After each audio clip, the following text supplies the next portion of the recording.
नमस्कार, मैं कमलेश कबीर आपका एक बार फिर स्वागत करता हूं इस नए एपिसोड में। आज के इस एपिसोड में प्रधानमंत्री को कल शाम का जो देश के प्रति संबोधन था, हम उसको डिकोड करने की कोशिश करेंगे। और जब हम इसको डिकोड करते हैं तो पहली चीज जो निकल के आती है, ये संबोधन कम, और मुझे लगता है कि पूरी दुनिया को धमकी ज्यादा नजर आ रही थी। और ऐसी स्थिति में आप समझ सकते हैं कि दो ही व्यक्ति जो है वो इस तरीके का काम कर सकते हैं। एक जिसके हाथ कुछ नहीं हो, जिसकी हालत खराब हो, या तो वो देश कर सकता है या फिर वो देश कर सकता है जिसमें कॉन्फिडेंस, और कॉन्फिडेंस कहां से आता है? कॉन्फिडेंस आता है जनता से, सेना से और इकोनॉमी से।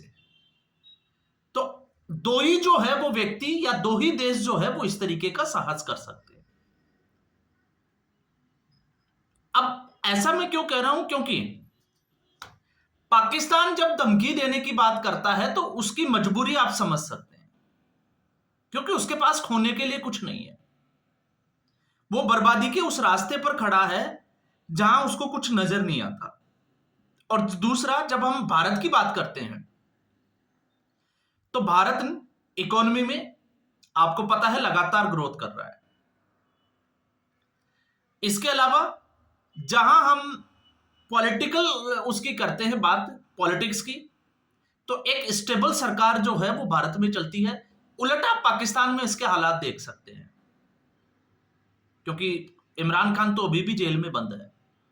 और तीसरा, क्योंकि भारत आपने देखा समृद्धि के रास्ते पर और खुशहाली के रास्ते पर तो पहले से ही था, लेकिन तीसरे मोर्चे पर भारत की परीक्षा होनी थी, और वो परीक्षा थी युद्ध के स्तर की। तो युद्ध स्तर पर भारत ने एक छोटे से युद्ध में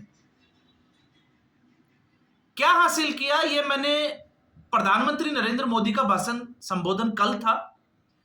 आप मेरा जो है वो 3 से 4 वीडियो पुराना एक वीडियो है, इतिहास का छोटा सा युद्ध, उसकी मैंने टैगलाइन डाली हुई है, आप उसको देख लीजिए।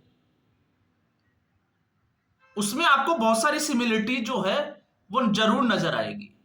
तो युद्ध के स्तर पर जिस तरीके से प्रधानमंत्री नरेंद्र मोदी ने मेक इन इंडिया, या हम कहें कि मेड इन इंडिया, और उसके बाद में जिस तरीके से भारतीय सेना ने पाकिस्तान में जो तांडव किया, वो देश नहीं पूरी दुनिया ने देखा।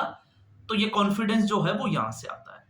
तो युद्ध स्तर पर भारत ने बता दिया कि भारत जो है वो अपने, जिस तरीके से प्रधानमंत्री नरेंद्र मोदी ने कल कहा भी था कि अपने आम जनता की जो सुरक्षा है उसकी गारंटी, या हम कहें कि उसको ध्यान में रखते हुए किस तरीके से ऑपरेशन चला सकता है। और उदाहरण आप देख लीजिए, पाकिस्तान ने एक के बाद एक सीरीज में जो है वो मिसाइल भी छोड़ दागने की कोशिश की और ड्रोन भी छोड़ने की कोशिश की, लेकिन हमारे स्वदेशी निर्मित और रसिया से जो मिला S-400, आप उसका कमाल देखिए कि भारत में जो है वो किसी भी तरीके का नुकसान जो है वो हुआ नहीं। थोड़ा बहुत जो है वो आपको पता ही है कि कैजुअलिटी होती है इस तरीके की वॉर जब चलती है। और दूसरा, भारत ने यह भी दिखा दिया कि जो ब्लैकमेलिंग का जो पार्ट चल रहा था अब तक, क्योंकि जब हम युद्ध के स्तर पर भारत को समझने की कोशिश करते हैं, क्योंकि इकोनॉमी में पाकिस्तान का और भारत का जो है वो कोई मुकाबला नहीं है, और अगर हम उसकी बात करें तो फिर मुझे लगता है कि बेईमानी होती। खुशहाली में भी ठीक उसी की तरह की स्थिति बनी हुई है, लेकिन यहां पर जो है, जो लगातार परमाणु बम की जो धमकियां दी जा रही थी, तो नरेंद्र मोदी ने तो पहले ही क्लियर कर दिया। अब आप सोचोगे कि आत्मविश्वास आता कहां से है? तो इसका जीता जागता उदाहरण है सेना की जो प्रेस मीट हुई थी, या डीजीएमओ की जो प्रेस मीट हुई थी, उसमें पाकिस्तान के एयरबेस, जिसमें चाहे सरगोदा हो या फिर नूर खान एयरबेस हो, जिसको भारत ने तबाह कर दिया। ऑलमोस्ट अगर आप देखोगे तो 11 एयरबेस के ऊपर भारत ने हमला किया, जिसमें 8 जो है, सबसे ज्यादा जो नुकसान पहुंचा वो 8 एयरबेस के ऊपर पहुंचा। तो जब 8 एयरबेस पे आप सोच के देखिए कि वहां तबाही हुई होगी, तो पाकिस्तान के हालात ये थे कि वहां पे उनके फाइटर जेट उड़ान ही नहीं भर सकते। तो ये कॉन्फिडेंस यहां से आता है। अब पाकिस्तान बैठा बैठा भले ही जो है वो परमाणु धमकी देता रहे, लेकिन जहां पर परमाणु हथियार है, भारत अगर वहीं पे ब्रह्मोस डाल देता है, तो भारत को पता है कि पाकिस्तान की असलियत में औकात क्या है। इसलिए आपने एक चीज जो सबसे बड़ी हुई, आज तक आपने देखा होगा दुनिया के जितने भी जो राष्ट्राध्यक्ष है, चाहे वो राष्ट्रपति का दर्जा हो चाहे उनको प्रधानमंत्री का दर्जा हो, इतिहास में पहली बार हुआ है कि पाकिस्तान का नाम लेकर किसी राष्ट्र ने जो है वो आतंकवाद को या पाकिस्तान को इतना लताड़ा हो। और दूसरा, जब हम नरेंद्र मोदी की भी बात करते हैं, तो नरेंद्र मोदी ने भी 10-11 साल का जो अपना शासन था उसमें पहली बार पाकिस्तान का नाम लिया। तो आप समझ सकते हैं ये सीधे तौर से चेतावनी पाकिस्तान को नहीं, ये चेतावनी चाइना को भी थी, ये चेतावनी रसिया को भी थी, ये चेतावनी जो है वो अमेरिका को भी थी। और ये चेतावनी किस तरीके की थी? क्योंकि दुनिया को यह लग रहा है कि ये भारत और पाकिस्तान का आपसी मसला है। तो प्रधानमंत्री मोदी ने, चाहे वो लंदन का बम ब्लास्ट हो चाहे अमेरिका का लादेन वाला कांड हो, उसकी याद जरूर दिला दी। और ये सच्चाई है, इसको भूलना नहीं चाहिए। और भूलना इसलिए नहीं चाहिए क्योंकि जिसकी फितरत में ही बम फोड़ना है, आप सोच के देखिए कल को ये आतंकवादी भारत में अगर घुस नहीं पाते हैं, भारत जिस तरीके से एक्शन ले रहा है, तो कहीं ना कहीं तो जब उनका मकसद है बम फोड़ने का, तो वो किसी कंट्री में तो फोड़ेंगे। और मैं ये नहीं कहता कि वो किसी कंट्री में फोड़ेंगे, हो सकता है वो पाकिस्तान में ही फोड़ दे। क्यों? क्योंकि उनको ट्रेंड ही बम फोड़ने के लिए किया जाता है। तो इस वक्त जो स्थिति जो बनी हुई है, और उस स्थिति में अब बहुत सारे लोग जो है वो सीज फायर के बाद में भले ही प्रधानमंत्री नरेंद्र मोदी का विरोध कर रहे हो, और विरोध की उनकी जो है वो मंशा जायज भी है। और क्यों जायज है? क्योंकि प्रधानमंत्री का जो रुख है इस वक्त, उसको देखते हुए विपक्ष के जो सपने हैं, विपक्ष का सपना जो है वो अब 10 साल पीछे जा चुका है। और जा कैसे चुका है? 2024 में विपक्ष को एक संजीवनी मिली थी, थोड़ी सी छोटी सी जिसको हम कहें, और उसके बाद में प्रधानमंत्री नरेंद्र मोदी को टारगेट किया गया कि यह बैसाखी की सरकार है। तो मुबारक हो भारत को, यह बैसाखी की सरकार पहले की सरकार से ज्यादा अच्छी निकली। तो विपक्ष अब मजबूर हो गया कि नरेंद्र मोदी 240 पर भी इस तरीके के डिसीजन ले सकता है। दूसरा, एक बार फिर जो है वो इस देश में राष्ट्रवाद की जो लहर है, और इस वक्त जनता जो है वो नरेंद्र मोदी के साथ खड़ी है। और क्यों खड़ी है, उसके पीछे का कारण यह है कि जहां अमेरिका ने लादेन को पकड़ने के लिए, उसको मारने के लिए, आप देखिए कितना शक्तिशाली देश है, कितना समय लगा।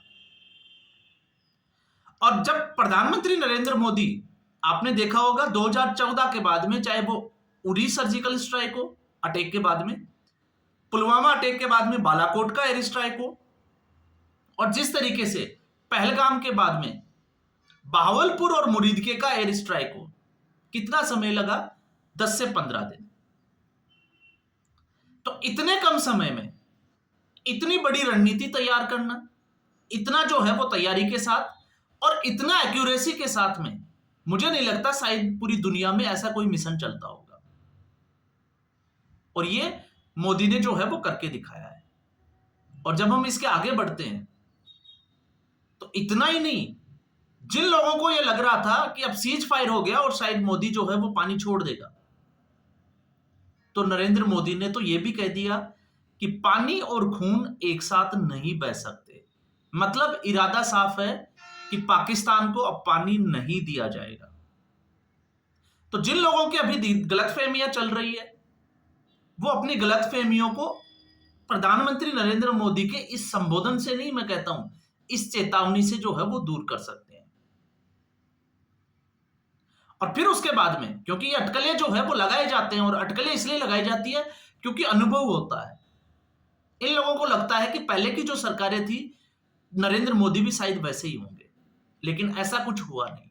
और जो लोग डोनाल्ड ट्रंप को लेकर भारत सरकार को घेरने की कोशिश कर रहे थे, तो आप सोच के देखिए कि देश का प्रधानमंत्री पूरे देश को नहीं, दुनिया को कल संबोधित करते हुए जब ये कहता है कि पाकिस्तान ने पैर पकड़े हैं, उनके डीजीएमओ का कॉल आया है, और तब जाके जो है वो भारत सरकार सीज फायर के लिए तैयार हुई है। तो आप डोनाल्ड ट्रंप को, चाइना को, इनको जो है वो दूर ही रखें। तो मुझे लगता है कि अब शायद जो है वो चीजें दुरुस्त होना ठीक, जिसको कहें कि शुरू हो चुकी है। और पाकिस्तान को पैर पकड़ने की क्यों जरूरत पड़ी, हमें उसको भी समझना चाहिए, क्योंकि पाकिस्तान चारों खाने जो है वो चित्त हो चुका था। पाकिस्तान को कुछ नजर ही नहीं आ रहा था। और जब दूसरे देशों से पाकिस्तान को चेतावनी मिली, जिस तरीके से भारत ने अपना आक्रामक रुख अपनाया, उसके बाद में एयरबेस जब तबाह हुए, तो पाकिस्तान को समझ में आ गया कि अभी आमने सामने की लड़ाई तो शुरू ही नहीं हुई। आपने देखा होगा, अब ये तो आसमान की लड़ाई थी, ये टैक्टिकल वॉर थी। लेकिन अगर युद्ध इससे ज्यादा बढ़ जाता तो पाकिस्तान की स्थिति क्या होती, आप उसको भी समझ सकते हैं। तो नरेंद्र मोदी को अभी भी मुझे लगता है कि लोग और दुनिया समझने में जो है वो थोड़ी सी गलती कर रही है। और नरेंद्र मोदी, आपने देखा, मैंने पहले भी कहा था, जब हम इस युद्ध की बात करते हैं, इतिहास के सबसे छोटे युद्ध की, तो उसमें भारत को क्या मिला, जब हम इसका देखते हैं तो आप देखिए, एक लोकतंत्र में किसी भी रहस्य को रहस्य रखना, मैं कहता हूं, फिर आपको दोबारा जो है वो याद दिला रहा हूं उस वीडियो से, कि कोई भी राज जो होता है उसको राज रखना बड़ा मुश्किल होता है, क्योंकि डेमोक्रेसी में ऐसा होता नहीं है। और पहले भी आपने देखा था, जब सरकार कोई डिसीजन लेती थी, उससे पहले मीडिया में वो खबर आ जाती थी सूत्रों के हवाले से, और वो 100% सत्य होती थी। और आज अगर कोई भारतीय जनता पार्टी का नेता भी कुछ कह दे, मंत्री भी कुछ कह दे, तो मुझे लगता है कि शायद उसकी प्रामाणिकता पे भी कोई जो है वो विश्वास नहीं करेगा, क्योंकि प्रधानमंत्री नरेंद्र मोदी के पीएमओ कार्यालय से कोई ऐसी कोई बात या ऐसा कोई सीक्रेट बाहर आ जाए, ये बहुत मुश्किल है। ये सबसे बड़ी जीत है लोकतंत्र की। दूसरा, जो पाकिस्तान की, जिस हम औकात की बात करते थे, हैसियत की, पाकिस्तान पूरी दुनिया में पर्दाफाश हो गया कि 2 दिन की लड़ाई, जो लड़ाई नहीं थी, जो एक ऑपरेशन था, उसके बाद एस्केलेशन था, उसमें एक्सपोज हो गया और आईएमएफ तक पहुंच गया। तो आप सोच के देखिए, जिसको लोन की जरूरत है देश चलाने के लिए, वो युद्ध लड़ सकता है क्या? ये बहुत बड़ा मैसेज जो है वो पूरी दुनिया को चला गया। तो पाकिस्तान की औकात पूरी दुनिया को पता चल गई। इसके अलावा आप और भी मोर्चों पर जो है वो बात कर सकते हैं, और वो कैसे? आप इसको ऐसे भी समझ सकते हैं कि पाकिस्तान पहले जो है वो आतंकवाद और पाकिस्तान को अलग देखा जाता था। धर्म और धर्मनिरपेक्षता के नाम पर लोगों को में भ्रम डाला जाता था, बेवकूफ बनाया जाता था। लेकिन ऐसा पहला बार हुआ है कि पाकिस्तान सरकार और आतंकवाद दोनों एक ही है। भारत ये दुनिया को बताने के में कामयाब हो गया, और कल प्रधानमंत्री नरेंद्र मोदी ने इसका जिक्र भी किया, और वो ये था कि आतंकवादियों के जनाजे में अगर सेना के जवान और अफसर और पुलिस के अफसर अगर शामिल है, तो आप अंदाजा लगा सकते हैं कि आतंकवाद और पाकिस्तान सरकार एक ही है। और आतंकवाद, और मैं सरकार नहीं, यहां पर मैं कहूंगा कि पाकिस्तान की फौज एक ही है। पाकिस्तान की फौज ही आतंकवाद है और आतंकवाद ही पाकिस्तान की फौज है, क्योंकि सरकार के हाथ में कुछ नहीं है। अगर सरकार के हाथ में कुछ होता तो इमरान खान शायद, मुझे लगता है कि आज जेल में नहीं होता। तो यहां पर, और फिर जब हम बात करते हैं युद्ध की, तो वो तो मैंने पहले ही जो है वो इस वीडियो में जिक्र कर चुका हूं कि युद्ध स्तर पर पाकिस्तान इस वक्त जो है वो कितने दिन की लड़ाई लड़ सकता है, ये भी पूरी दुनिया ने देखा। तो इससे आप खुद सोचकर देखिए, आपको अंदाजा लगेगा। मोदी विरोधी है, आप उसको छोड़ दीजिए, आप भारत के स्तर पर देखिए, क्योंकि नरेंद्र मोदी वैसे भी इस उम्र के उस पड़ाव में है। ज्यादा करके हम कह सकते हैं कि नरेंद्र मोदी एक कार्यकाल और निकाल सकते हैं, तो उसके बाद में इस देश को दूसरा प्रधानमंत्री मिलना ही है। तो आप मोदी विरोध को छोड़िए, आप भारत के स्तर पर सोचिए कि इस वक्त भारत की जो पोजीशन है पूरी दुनिया में वो क्या है। भारत पूरी दुनिया में जो है वो उस स्थिति में है कि आज पूरी दुनिया भारत की तरफ देखती है। और क्यों देखती है? क्योंकि उनको पता है कि नरेंद्र मोदी की सरकार है, और नरेंद्र मोदी से आपने देखा होगा डोनाल्ड ट्रंप ने पहले ही कह चुके हैं कि ये हार्ड बार्गेनर है। तो आप अंदाजा लगा सकते हैं कि इस वक्त दुनिया में क्या चल रहा है। तो इस एपिसोड में फिलहाल इतना ही। उम्मीद करूंगा वीडियो एपिसोड आपको पसंद आया होगा। वीडियो को लाइक करें, शेयर करें, चैनल जरूर सब्सक्राइब करें। धन्यवाद।